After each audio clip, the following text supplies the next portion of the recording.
स्वागत है जी तुहाडा सब दा मेरे इस यूट्यूब चैनल ते जिसका नाम है टॉप माइंड एजुकेशन। सो इस दे जरिए विद्यार्थियों नूं ऑनलाइन सिलेबस कराउण दी कोशिश की जा रही है। सो सब तो पहले चैनल नूं सबसक्राइब करो, वीडियो नूं लाइक करो तो अपने दोस्तों नाल शेयर करो। सो शुरू करते हैं अज दा टॉपिक।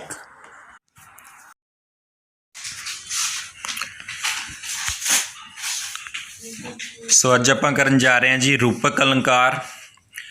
इस तो पहले अपना जो टॉपिक चल रहा है वह है अलंकार, जिस विच आपां दो टॉपिक कर चुके हैं। अनुप्रास अलंकार की है और उपमा अलंकार की है। तो उम्मीद करते हैं कि दोने टॉपिक सही तरीके नाल चंगे तरीके नाल समझ आ गए होंगे।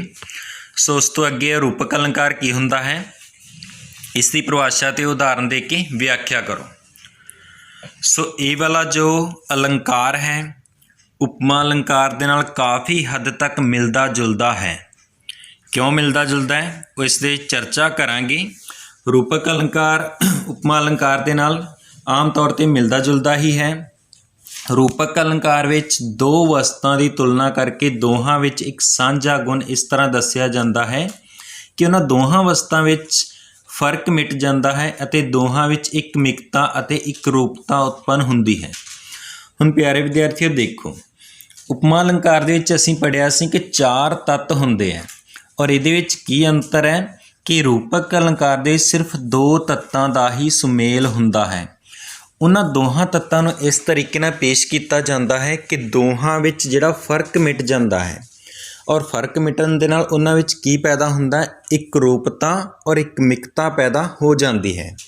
इसे करके की है कि उन्हां विच फर्क मिटन नाल एक रूपता पैदा नाल वो दोने वस्तुआं इक्को जिहियां लगन लग जांदियां हन। इसे करके इस नूं रूपक अलंकार का नाम दिता गया है।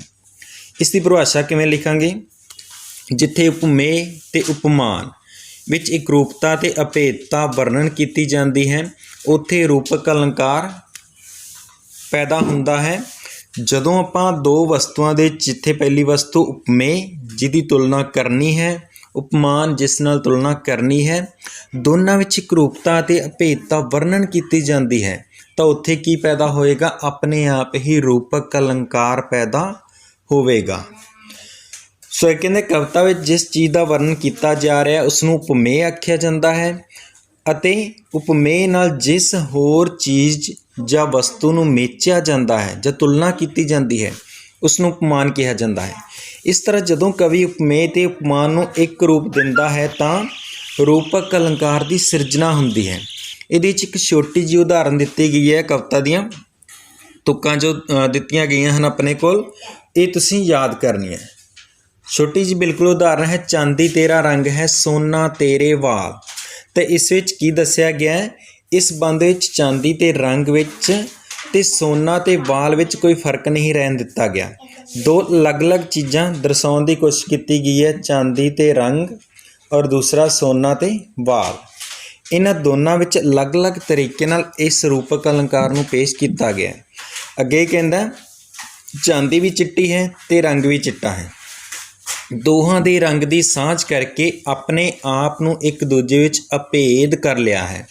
अभेद की हुंदा? जदों उन्हां विच भेद मिट जाता है तो उन्होंने आपां अभेद का नाम दिंदे हां, यानी कि भिन्नता जिहड़ी है मिट जाती है, वखरेवा जिहड़ा हुंदा है मिट जाता है, तो उस जगह दे पर दोने चीज़ां अभेद होईयां नज़र आउंदियां हन।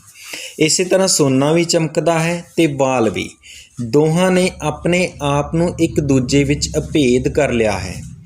इस प्रकार इत्थे रूपक अलंकार की सिरजना हुई है। दोहां विच एक रूपता है, अभेदता है। जिस तरीके नाल उदाहरण विच दस्सिया गया, चांदी ते रंग विच एक रूपता दिखाई गई है और सोने ते वालां दे विच एक रूपता दिखाई गई है। किवें?